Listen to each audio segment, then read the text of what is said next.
आज के वीडियो में हम लोग उत्तर प्रदेश माध्यमिक शिक्षा सेवा चयन बोर्ड प्रयागराज द्वारा आयोजित प्रवक्ता भर्ती परीक्षा 2016 का अर्थशास्त्र का पेपर सॉल्व करेंगे। यह पेपर 2 फरवरी 2019 को हुआ था। तो चलिए आज का पेपर सॉल्व करते हैं। पहला क्वेश्चन है, जब एक वस्तु के मूल्य में परिवर्तन के साथ उस पर कुल परिव्यय स्थिर रहता है तब यह मामला है पूर्णतः लोचशील मांग का, पूर्णतः अलोचशील मांग का, एकिक लोचशील मांग का, अपेक्षाकृत लोचशील मांग का। तो पूर्णतः लोचशील मांग एक्स अक्ष के समांतर रहता है, एक्स 0 वाई। पूर्णतः लोचशील मांग ये होती है जो मांग वक्र क्या होता है, एक्स अक्ष के समांतर होता है और मांग की लोच अनंत होती है। और क्या कहा जाता है, जब कीमत में थोड़ी सी वृद्धि से ही मांग घटकर क्या हो जाती है, शून्य हो जाती है, अथवा किसी एक दी हुई कीमत पर मांग अनंत हो जाती है तो उसे क्या कहते हैं, पूर्णतः लोचशील मांग वक्र कहते हैं, पूर्णतः लोचशील मांग कहा जाता है। ये ऑप्शन नहीं होगा। 2 नंबर बी में पूर्णतः अलोचशील मांग। पूर्णतः अलोचशील मांग से तात्पर्य जहाँ मांग की लोच ई बराबर 0 होती है, ई बराबर 0 होती है और यह मांग वक्र वाई अक्ष के समांतर होता है। इसमें क्या होता है, कीमत में परिवर्तन होने पर मांग की मात्रा में कोई परिवर्तन नहीं होता है। कीमत चाहे बढ़े चाहे घटे लेकिन मांग की मात्रा जो है वही रहेगी, कोई परिवर्तन नहीं होता है। तो ऐसी मांग वक्र को कहते हैं पूर्णतः अलोचशील मांग वक्र। तो ये भी जो ऊपर दिया गया है ये भी इसमें भी नहीं प्रदर्शित हो रहा है, ये भी नहीं होगा। अगला डी, एकिक मांग, एकिक लोचशील मांग का। तो एकिक लोचशील मांग क्या है, जब मांग की मात्रा में उसी अनुपात में परिवर्तन होता है जिस अनुपात में कीमत में परिवर्तन होता है तो उसे क्या कहते हैं, एकिक मांग लोच या सम मांग लोच कहते हैं। जैसे किसी वस्तु की कीमत में 20% की वृद्धि होने पर मांग की मात्रा में भी 20% की कमी होती है तो उसे क्या कहते हैं, एकिक मांग लोचशील मांग वक्र कहा जाता है। ये 20% अगर क्या हुआ, कीमत में वृद्धि हुई तो मांग की मात्रा में भी 20% की वृद्धि हुई। तो इस प्रकार से इसका आंसर क्या हो जाएगा, सी, एकिक लोचशील मांग का। क्या है इसमें, जब एक वस्तु के मूल्य में परिवर्तन के साथ उस पर कुल व्यय स्थिर रहता है तब यह होता है। स्थिर का मतलब समान, जितना वृद्धि कीमत में हो रही है उतना ही वृद्धि मांग की मात्रा में हो रही है तो उसे क्या कहते हैं, एकिक लोचशील मांग वक्र। अगला क्वेश्चन 2 नंबर, काप डगलस उत्पादन फलन Q बराबर AL alpha into K1 minus alpha हेतु प्रतिस्थापन की लोचशीलता होगी। तो काप डगलस उत्पादन फलन में प्रतिस्थापन की लोचशीलता इकाई के बराबर होती है तो 1 होगी, ए ऑप्शन सही हो जाएगा। काप डगलस उत्पादन फलन रेखीय समरूप उत्पादन फलन होता है जो पैमाने के स्थिर प्रतिफल को प्राप्त करता है।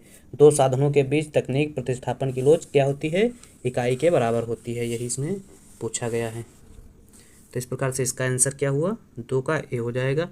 अगला 3 नंबर, मूल विभेदीकरण में मूल्य उस बाजार में उच्च होगा जहां मांग कैसी होगी, कम लोचशील, अधिक लोचशील, एकिक लोचशील, इनमें से कोई नहीं। तो जहां मांग कम लोचशील होगी वहां मूल्य, बाजार में मूल्य क्या होगा, उच्च होगा। मूल्य विभेदीकरण किसे कहा जाता है, तो जब एकाधिकारी या विक्रेता अपने एक ही उत्पाद का मूल्य क्या करे, अलग अलग उपभोक्ता से अलग अलग प्राप्त करने में कामयाब हो जाता है, तो उसे क्या कहते हैं, मूल्य विभेद कहते हैं।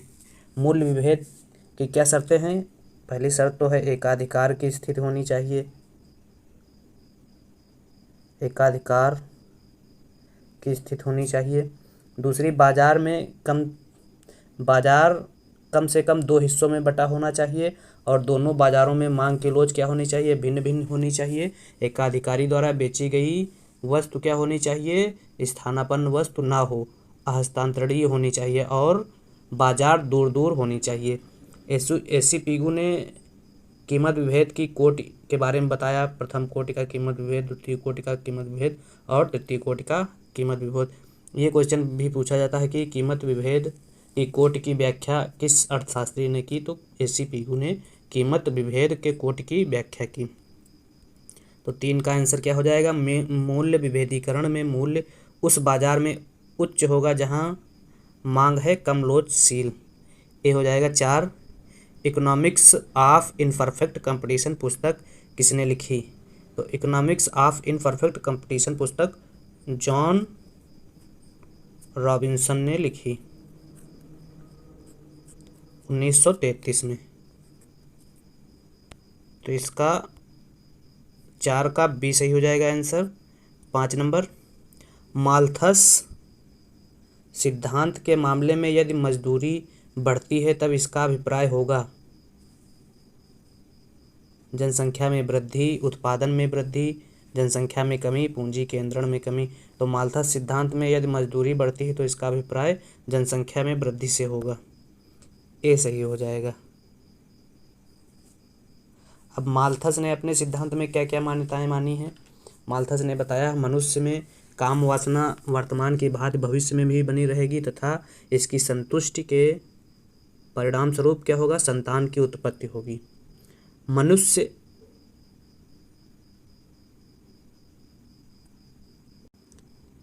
के जीवित रहने के लिए खाद्य सामग्री आवश्यक है।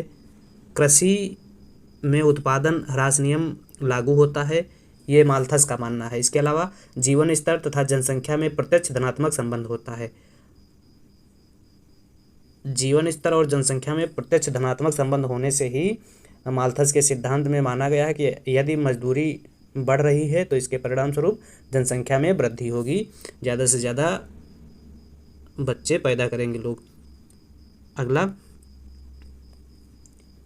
किसका विश्लेषण इस मान्यता के साथ शुरू हुआ कि अर्थव्यवस्था के उत्पादन की कुल मांग की मात्रा 4 प्रकार के व्ययों, उपभोग व्यय का मतलब हुआ सी, निवेश व्यय आई, गवर्नमेंट व्यय और निवल निर्यात का योग है x + x - m। तो ये जो बात कही ये कीन्स द्वारा ये बताया गया था, C + I + G + x - m। तो एक कीन्स, जॉन मेनार्ड कीन्स, 6 का C सही हो जाएगा। इसके अलावा C + I + G ये बात सिर्फ क्लासिकल अर्थशास्त्रियों ने कही थी, C + I। जी को नहीं लिया था क्लासिकल ने। अगला 7 नंबर, मौद्रिक मजदूरी स्फीति एवं बेरोजगारी के मध्य प्रतिलोम संबंध की प्रथमतया व्याख्या की गई थी। तो मौद्रिक मजदूरी एवं बेरोजगारी के मध्य सबसे पहले व्याख्या A.W. फिलिप्स ने की थी। इन्होंने क्या बताया था, मुद्रास्फीति एवं बेरोजगारी के मध्य विपरीत संबंध पाया जाता है। तो इस प्रकार से 7 का ए सही हो जाएगा। 8, कीन्स का उपभोग का नियम लागू होता है। तो कीन्स का उपभोग का नियम समाजवादी अर्थव्यवस्था पे, मिश्रित अर्थव्यवस्था पे, पूंजीवादी अर्थव्यवस्था पे, उपरोक्त सभी पर। तो कीन्स का उपभोग का नियम पूंजीवादी अर्थव्यवस्था पे लागू होता है। 9 नंबर, निम्न में से किस बाजार स्थिति में फर्म आपस में मूल्य निर्धारण और उत्पाद निर्णय में अंतर निर्भर होती है? तो अल्पाधिकार बाजार में फर्में मूल्य निर्धारण और उत्पाद निर्धारण में अंतर निर्भर होती हैं। तो 9 का ए सही हो जाएगा। अल्पाधिकार बाजार में फर्मों की संख्या क्या होती है, थोड़ी या कुछ होती है, जिनमें आपस में प्रतियोगिता होती है। सभी फर्मों का उद्देश्य अपने लाभ को अधिकतम करना होता है।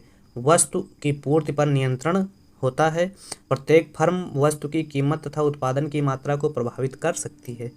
इसलिए अल्पाधिकार में परस्पर निर्भरता की स्थिति पाई जाती है। इसके अलावा अल्पाधिकार में कीमत युद्ध की प्रबल संभावना होती है। मांग वक्र का आकार स्पष्ट नहीं होता है। पॉल स्यूजी ने अल्पाधिकार बाजार में मांग वक्र को विकुंचित प्रकृति का बताया है। फर्में कीमत युद्ध से बचने के लिए समझौता करती हैं, जिसे कपटपूर्ण संधि कहा जाता है। अल्पाधिकार में इसके अलावा गला काट प्रतियोगिता होती है, जिसके कारण गुटबंदी प्रारंभ होती है। यह गुटबंदी कार्टेल और कीमत नेतृत्व का रूप लेती है। कीमत उद्योग द्वारा तय की जाती है। यह अल्पाधिकार बाजार की कुछ विशेषताएं हो गई। 9 नंबर क्वेश्चन, लियोनटिव विरोधाभास बताता है। क्या बताता है? लियोनटिव यूएसए के निर्यात श्रम गहन और आयात पूंजी गहन है। यूएसए के निर्यात और आयात दोनों पूंजी गहन हैं। यूएसए के आयात और निर्यात दोनों श्रम गहन हैं। यूएसए के निर्यात पूंजी गहन और आयात श्रम गहन है। लियोनटिव विरोधाभास की अगर बात की जाए तो लियोनटिव विरोधाभास हेक्सचर-ओह्लिन के सिद्धांत का एक सत्यापन है। तो लियोनटिव विरोधाभास जानने से पहले हेक्सचर-ओह्लिन सिद्धांत को जानना जरूरी है। हेक्सचर-ओह्लिन ने अपने सिद्धांत में बताया कि यदि पूंजी प्रधान देश पूंजी गहन वस्तुओं का उत्पादन और निर्यात करेगा तथा श्रम गहन वस्तुओं का आयात करेगा। इसी प्रकार से श्रम प्रधान देश श्रम गहन वस्तुओं का उत्पादन और निर्यात करेगा और पूंजी प्रधान वस्तुओं का आयात करेगा। अब इस बात की जांच के लिए हेक्सचर-ओह्लिन ने अमेरिका में अपने अनुभवजन्य विश्लेषण के आधार पर एक निष्कर्ष दिया और निष्कर्ष में बताया कि अमेरिका पूंजी प्रधान देश है जो श्रम गहन वस्तुओं का निर्यात तथा पूंजी गहन वस्तुओं का आयात करता है। श्रम गहन वस्तुओं का निर्यात और पूंजी गहन वस्तुओं का आयात करता है, जो ठीक हेक्सचर-ओह्लिन सिद्धांत के उलट था। इसलिए इस सिद्धांत को लियोनटिव का विरोधाभास कहा गया। तो इसमें क्या बताया कि लियोनटिव ने यूएसए पूंजी प्रधान देश है तो यूएसए को पूंजी प्रधान या पूंजी गहन वस्तुओं का उत्पादन और निर्यात करना चाहिए, लेकिन यूएसए क्या कर रहा है? श्रम गहन वस्तुओं का उत्पादन और निर्यात कर रहा है, जबकि पूंजी गहन वस्तुओं का आयात कर रहा है। जस्ट उनके हेक्सचर-ओह्लिन सिद्धांत के उल्टा कर रहा है। इसलिए इसका आंसर क्या हुआ? ए हुआ। अगला 11 नंबर, संरचनात्मक समायोजन सुविधा किसके द्वारा उपलब्ध कराई जाती है? तो संरचनात्मक समायोजन सुविधा आईएमएफ द्वारा उपलब्ध कराई जाती है। आईएमएफ की स्थापना 27 दिसंबर 1945 को हुई और 1 मार्च 1947 से आईएमएफ ने कार्य चालू किया। इसका मुख्यालय वाशिंगटन डीसी में है। वर्तमान में 189 सदस्य देश हैं। 189वां सदस्य राष्ट्र नेहरू है। वर्तमान में इसके प्रबंध निदेशक क्रिस्टीना लेगार्ड हैं। और आईएमएफ के 3 सबसे बड़े कोटाधारक देश अमेरिका, जापान एवं चीन है। आईएमएफ के समस्त लेन देन एसडीआर के रूप में होते हैं। तो संरचनात्मक समायोजन सुविधा किसके द्वारा उपलब्ध कराई गई? आईएमएफ द्वारा। अगला, निम्न में से किस देश ने सर्वप्रथम आईएमएफ से निधि उधार लिया था? तो फ्रांस ने सर्वप्रथम इंटरनेशनल मॉनेटरी फंड से, अंतर्राष्ट्रीय मुद्रा कोष से सर्वप्रथम फ्रांस ने उधार लिया था। अगला, बौद्धिक संपत्ति अधिकार व्यवस्था का प्रबंधन करता है। तो बौद्धिक संपत्ति अधिकार प्रबंधन व्यवस्था का प्रबंधन जो है वह WTO द्वारा किया जाता है। इसके अलावा WTO GATS सेवाओं से संबंधित व्यापार के संबंध में सामान्य समझौता, ट्रिप्स ट्रिप्स यही हो गया बौद्धिक संपत्ति अधिकार। इसके अंतर्गत 7 क्षेत्र आते हैं: कॉपीराइट, ट्रेडमार्क, भौगोलिक स्थिति, लेआउट डिजाइन, गुप्त सूचनाएं, औद्योगिक डिजाइन और पेटेंट। और अगला जो समझौता है ट्रिम्स, यह ट्रेड रिलेटेड इन्वेस्टमेंट मेजर्स, यह सेवाओं के व्यापार से संबंधित समझौता है। तो इस प्रकार से क्वेश्चन क्या कह रहा था, बौद्धिक संपत्ति अधिकार व्यवस्था का प्रबंधन कौन करता है, WTO करता है। 14 नंबर क्वेश्चन, एक अधिमूल्यित मुद्रा का निम्न में से कौन सा प्रभाव होगा। ए, आयात और निर्यात को बराबर रूप से सस्ता बनाना, बी, आयात को अपेक्षाकृत रूप से सस्ता बनाना, सी, आयात और निर्यात को समान रूप से महंगा बनाना, डी, आयात को अपेक्षाकृत रूप से अधिक महंगा बनाना। तो अधिमूल्यित अवमूल्यन का बिल्कुल अपोजिट है, तो इसमें हो जाएगा आयात को अपेक्षाकृत रूप से सस्ता बनाना। क्या है अधिमूल्यन या अधिमूल्यित, जब सरकार अथवा मौद्रिक अधिकारी देश की मुद्रा की विनिमय दर सामान्य दर से ऊंची निर्धारित करता है तो उसे क्या कहते हैं, मुद्रा अधिमूल्यन कहते हैं। और मुद्रा अवमूल्यन किसे कहा जाता है, जब किसी देश की सरकार द्वारा जानबूझकर देश की मुद्रा के बाह्य मूल्य में कमी कर दी जाती है और मुद्रा का आंतरिक मूल्य पूर्ववत बनाए रखा जाता है तो उसे क्या कहते हैं, मुद्रा का अवमूल्यन कहते हैं। मुद्रा के अवमूल्यन से क्या होता है, आयात महंगे हो जाते हैं और निर्यात सस्ते हो जाते हैं। आयात महंगे होने की वजह से आयात कम हो जाता है और निर्यात सस्ते होने की वजह से निर्यात ज़्यादा हो जाता है, जिससे क्या होता है, BOP में सुधार होता है अवमूल्यन से। अगला क्वेश्चन, IMF और विश्व बैंक के मुख्यालय स्थित हैं जिनेवा और मॉन्ट्रियल में, जिनेवा और वियना में, न्यूयॉर्क और जिनेवा में, वाशिंगटन DC में। तो IMF और विश्व बैंक के मुख्यालय वाशिंगटन DC में स्थित हैं। अगला 16 नंबर, किसने भारत में बेकर शुरू करने का सुझाव दिया। तो भारत में बेकर शुरू करने का सुझाव एन कल्डार ने दिया था। बेकर के अलावा एन कल्डार ने वार्षिक आयकर, उपहार कर और पूंजी लाभ कर शुरू करने का सुझाव 1956 में एन कल्डार ने दिया था। तो इस प्रकार से 19 का आंसर हो जाएगा सी, 16 का आंसर हो जाएगा सी। 17, किस समिति ने भारत में राष्ट्रीय कृषि एवं ग्रामीण विकास बैंक की स्थापना की संस्तुति की।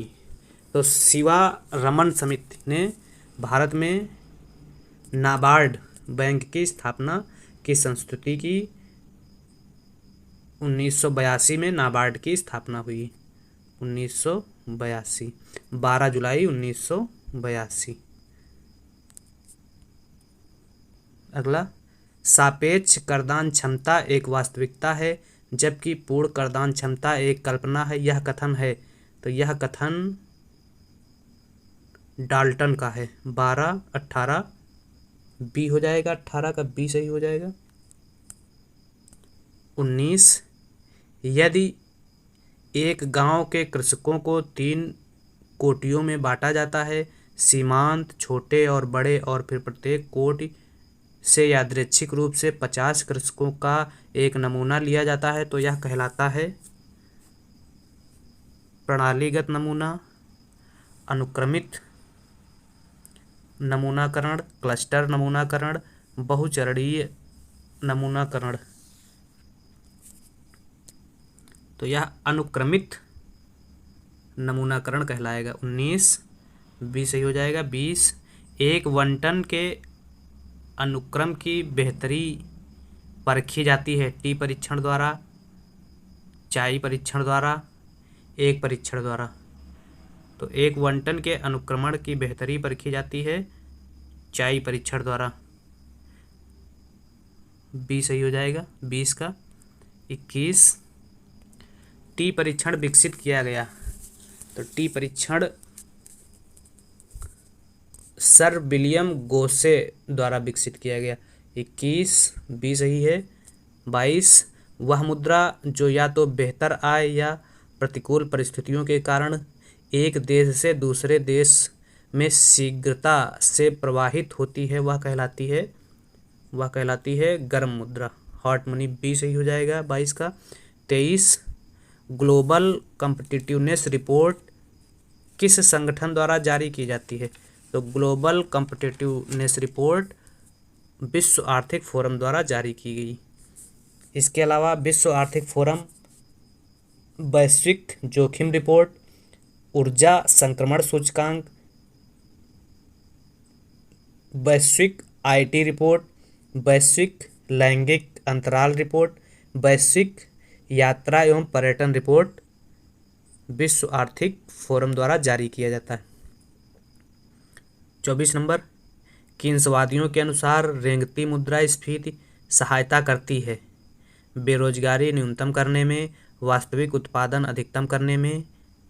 तो कीन्सवादियों के अनुसार रेंगती मुद्रास्फीति बेरोजगारी न्यूनतम करने में और वास्तविक उत्पादन अधिकतम करने में, दोनों में सहायता करती है। जब कीमतों में 3% प्रति वर्ष से कम की दर में वृद्धि होती है तो उसे क्या कहते हैं? रेंगती मुद्रास्फीति कहा जाता है। अगला, किस समिति ने भारत में कृषि जोत पर कर की संस्तुति की? तो राज्य समिति ने भारत में कृषि पर कर लगाने का सुझाव दिया। 26 नंबर, आरबीआई द्वारा आपूर्ति के 4 घटकों यथा M1, M2, M3, M4 की गणना करता है, निम्न में से गलत युग्म चुनिए। M1 जनता के पास मुद्रा और सिक्के बैंक की मांग निक्षेपों से बना है, सही है। M1 और डाकघर के निक्षेपों से बना है, ये भी सही है। M3 में M2 और M1 का योग शामिल है। M3 में M1 प्लस गैर बैंकिंग वित्तीय संस्थाओं के बचत जमा और समय जमा को शामिल किया जाता है, M2 को नहीं शामिल किया जाता है। तो यह गलत हो जाएगा, गलत ही पूछ रहा है, सी गलत है। और M4 में क्या शामिल है? M3 और मांग के साथ साथ डाकघर के समय निक्षेप शामिल किए जाते हैं, ये भी सही है। तो 26 का आंसर सही हो जाएगा सी। 27 हेक्सचर ओलिन मॉडल द्वारा किस प्रकार के व्यापार का वर्णन नहीं किया गया है? तो हेक्सचर ओलिन द्वारा पैमाने की किफ़ायतों पर आधारित व्यापार, अंतरा उद्योग व्यापार, अनुकरण अंतराल और उत्पाद चक्र पर आधारित व्यापार, उक्त सभी। तो हेक्सचर ओलिन मॉडल द्वारा व्यापार में इनका किसी का वर्णन नहीं किया गया है। हेक्सचर ओलिन व्यापार सिद्धांत की क्या क्या मान्यताएं हैं? 2x2x2, 2x2x2, अर्थात कह सकते हैं 2 देश 2 वस्तुएं 2 उत्पादन के साधन की मान्यता ली गई है। वस्तु तथा साधन बाजार में परफेक्ट कंपटीशन की मान्यता है। दोनों देशों में उत्पादन के सभी संसाधन पूर्ण रोजगार में हैं। विभिन्न देशों की साधन संपन्नताओं में अंतर है परंतु गुणात्मक रूप से वे समान हैं। दोनों देशों की साधन गहनताएं भिन्न भिन्न हैं। श्रम गहन एवं पूंजी गहन साधनों का प्रयोग किया जाता है। इसके अलावा विभिन्न वस्तुओं के उत्पादन फलन भिन्न भिन्न हैं परंतु दोनों देशों में प्रत्येक वस्तु के उत्पादन फलन समान है। प्रत्येक देश के भीतर साधन पूर्णतया गतिशील हैं परंतु अंतर्राष्ट्रीय रूप से साधन क्या है? गतिहीन हैं। और उत्पादन में पैमाने के स्थिर प्रतिफल का नियम लागू है। अगला 28 नंबर क्वेश्चन, अग्र अंतरणशील कर प्रभावित करेगा?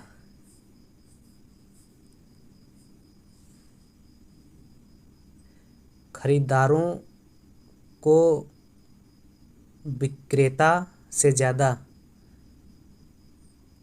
विक्रेता को क्रेता से ज़्यादा, क्रेता और विक्रेता को समान रूप से, सरकारी राजस्व में ऋणात्मक रूप से। तो अग्र अंतरणशील कर प्रभावित करेगा खरीदारों को विक्रेता से ज़्यादा। ये सही हो जाएगा 28। 29, निम्न में से किस गुणक में रिसाव के रूप में किसे गुणक में रिसाव के रूप में जाना जाता है? तो इसमें बचत के लिए उच्च सीमांत प्रवृत्ति, आयात की उच्चतर प्रवृत्ति, दोनों को गुणक में रिसाव के रूप में जाना जाता है। 30 नंबर, अंतर्राष्ट्रीय व्यापार में राशिपातन संदर्भित करता है। तो राशिपातन ए ऑप्शन क्या है? घरेलू बाजार में वस्तुएं सस्ती बेचेगा तथा विदेशी बाजार में वस्तुएं महंगी बेचेगा। गलत है ये, इसका उल्टा होगा। कम मूल्य की निरंतर वस्तुएं विकसित देशों द्वारा एलडीसी में बेचेगा। विदेशी बाजार में चीज़ें सस्ती बेचना और घरेलू बाजार में महंगी बेचना। यह सही होगा। 30 का सी सही हो जाएगा। अगला 31, श्रम लगने में फर्म द्वारा वहन की गई लागत कहलाती है। तो श्रम लगने से फर्म द्वारा वहन की गई लागत सुनिश्चित लागत कहलाती है। इसके अलावा लागत के कुछ अन्य प्रकार हैं। क्या क्या प्रकार हैं? मौद्रिक लागत किसे कहते हैं? जो मुद्रा वस्तु के उत्पादन पर खर्च की जाती है उसे क्या कहते हैं? मौद्रिक लागत कहते हैं। इसके अलावा स्पष्ट लागत या इसे कहते हैं व्यक्त लागत। क्या है? उत्पादन प्रक्रिया में जो साधन बाजार से खरीद कर खर्च किया जाए उसे व्यक्त लागत कहते हैं। इस प्रकार की लागत को रजिस्टर में नोट किया जाता है, जैसे कच्चे माल की लागत, बिजली के लिए भुगतान, मजदूरी, इमारत का किराया, ब्याज, परिवहन एवं विज्ञापन पर व्यय, इसको क्या कहेंगे? स्पष्ट लागत। इसके अलावा दूसरी लागत अस्पष्ट लागत।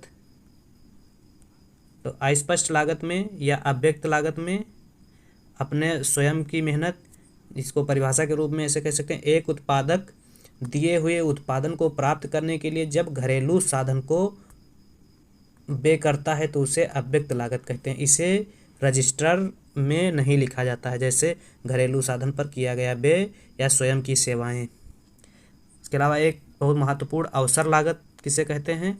अवसर लागत जिसका प्रतिपादन हैवर्लर ने किया था। तो एक वस्तु की अतिरिक्त मात्रा उत्पादित करने के लिए जो दूसरे वस्तु की मात्रा का त्याग किया जाता है वह त्याग ही उस वस्तु की अवसर लागत कहलाती है।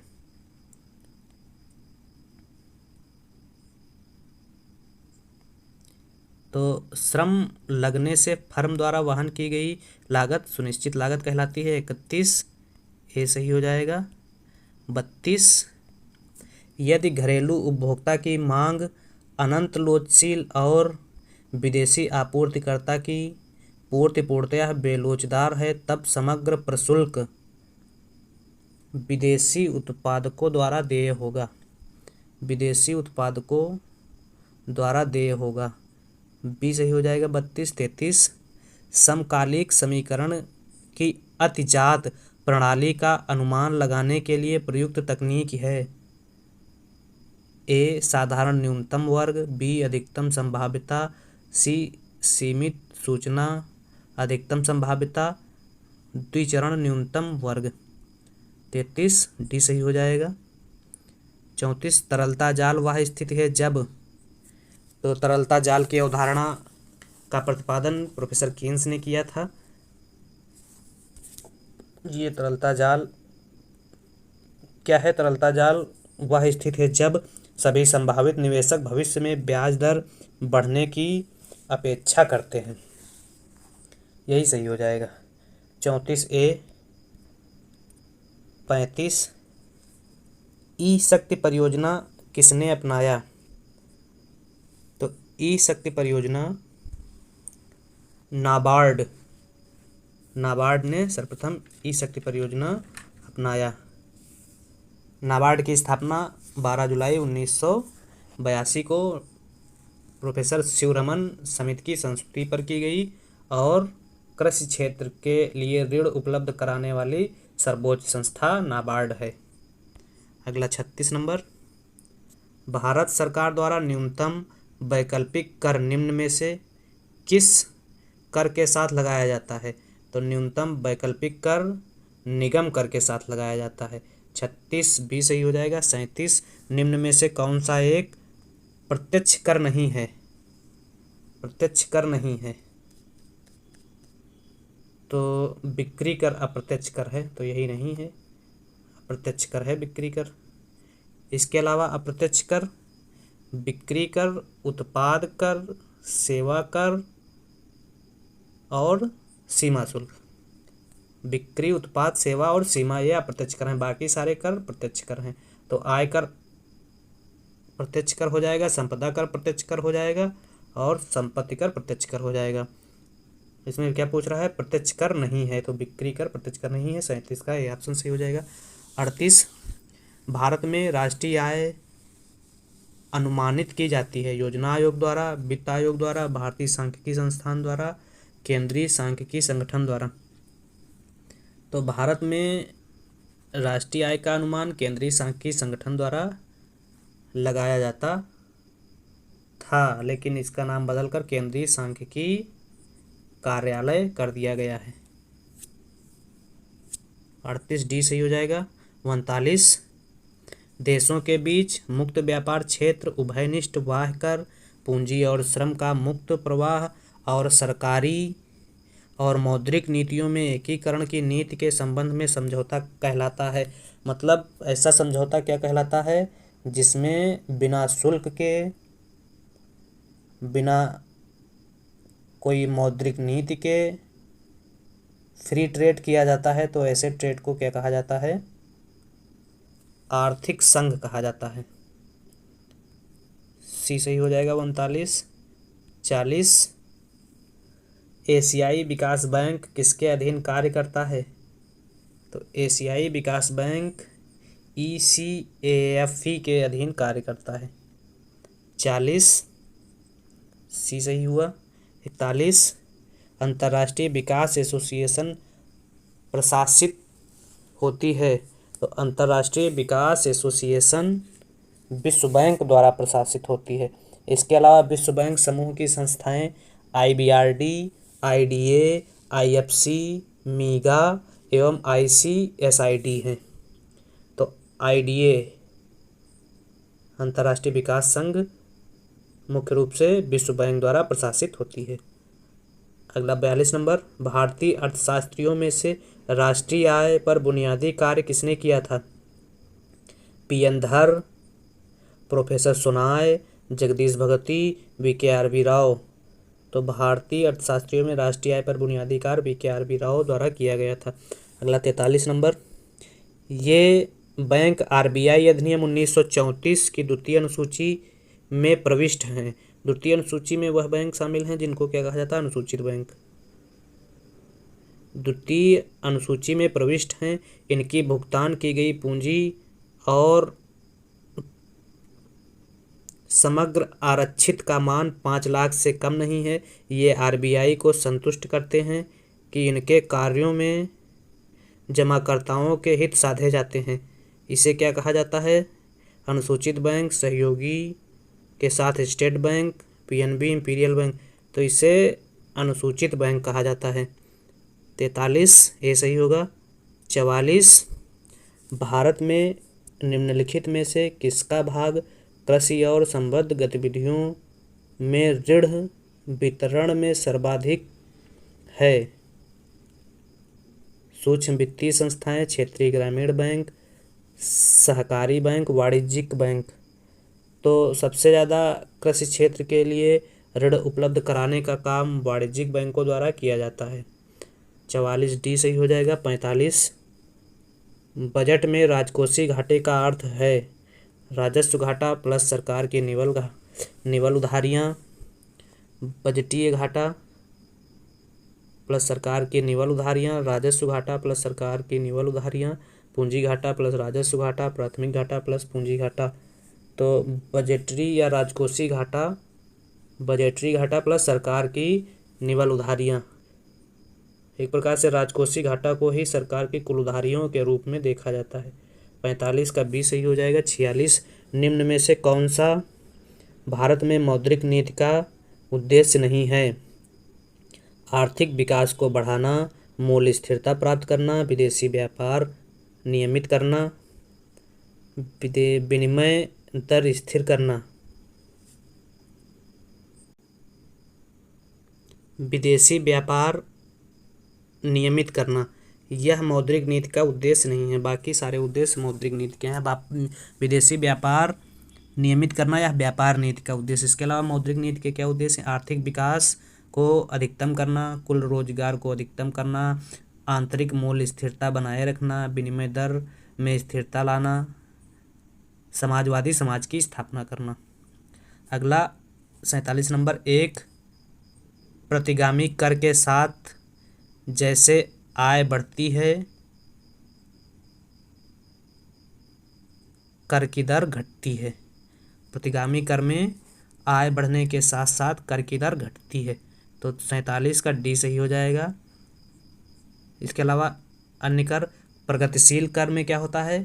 प्रगतिशील कर वह कर होते हैं जैसे जैसे आय बढ़ती है कर की दर बढ़ती है, और आनुपातिक कर में आय बढ़ने पर कर की दर स्थिर रहती है। तो कर की 3 प्रणालियां हैं, प्रतिगामी, प्रगतिशील और आनुपातिक। प्रतिगामी में आय बढ़ने के साथ साथ कर की दर घटती है, प्रगतिशील में आय बढ़ने के साथ साथ कर की दर बढ़ती है, और आनुपातिक में आय बढ़ने के साथ साथ कर की दर स्थिर रहती है। अगला 48 नंबर क्वेश्चन, भुगतान संतुलन खाते की संरचना व्यवस्थित कीजिए जिसमें वे दिखते हैं। कैसे? पहले नंबर पे क्या होता है? तो पहले नंबर पे चालू खाता होता है, पहले 3 चालू खाता, दूसरे नंबर पे पूंजी खाता 1, तीसरे नंबर पे आधिकारिक निपटान था खाता 4, और चौथे नंबर पे भूल चूक वाला होता है या त्रुटि चूक 2। तो 3 1 4 2, 3 1 4 2, ये भी सही हो जाएगा।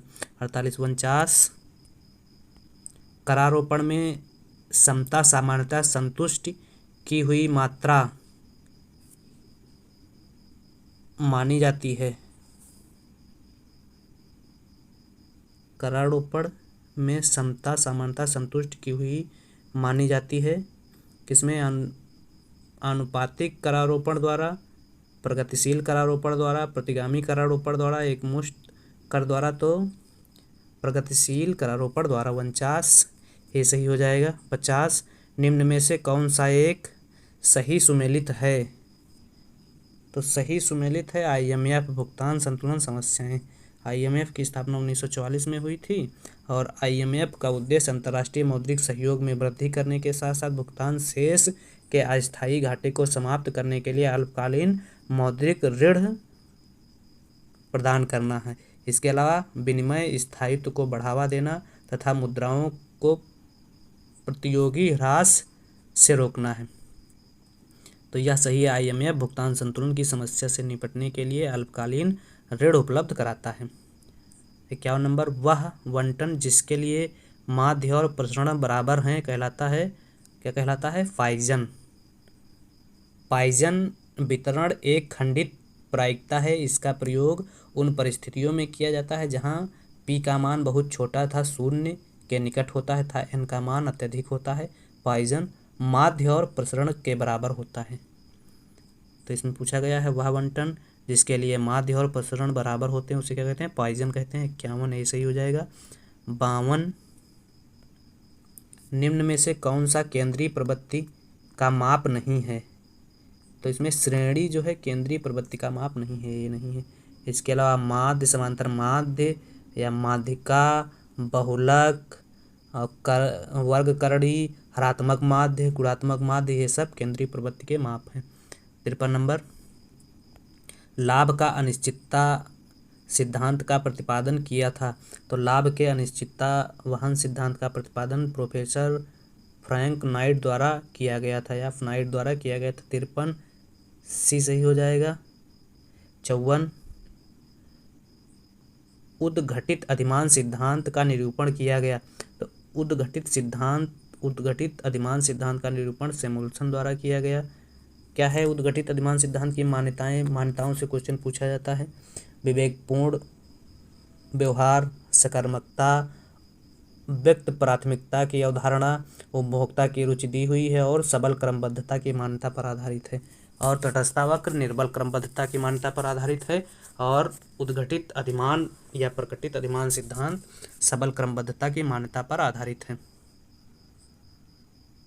अगला 55 नंबर क्वेश्चन, निम्न देशों के बीच आर्थिक एकीकरण की प्रक्रिया में निम्नलिखित में से कौन सा सही क्रम है। उभयनिष्ठ बाजार, मुक्त व्यापार क्षेत्र, सीमा शुल्क संघ, आर्थिक संघ। बी, मुक्त व्यापार क्षेत्र, सीमा संघ, उभयनिष्ठ बाजार, आर्थिक संघ। मुक्त व्यापार क्षेत्र, उभयनिष्ठ बाजार, सीमा शुल्क संघ, आर्थिक संघ। बी सही होगा। 55 बी। पहले नंबर पे होगा मुक्त व्यापार क्षेत्र, सीमा संघ, उभयनिष्ठ बाजार और आर्थिक संघ। यह सबसे जो आर्थिक एकीकरण के क्रम में सबसे मुक्त जो संगठन है वह मुक्त व्यापार क्षेत्र है और सबसे कठोर जो संगठन है वह आर्थिक संघ है। अगला 55 के बाद 56 नंबर, जोखिम पूंजी निधि के संबंध में कथन पर विचार करें। 1, नवोन्मेषी उद्यमिता को बढ़ावा देने के लिए एक समर्पित पूंजी। 2, यह सार्वजनिक या निजी हक वाला हो सकता है। 3, IVCF निजी मिल्कियत के अंतर्गत लगाई ऐसी पहली निधि है। तो इसमें जोखिम पूंजी निधि के संबंध में 1 और 2 कथन सही है। तो ए हो जाएगा 56 का, ए हो जाएगा सही।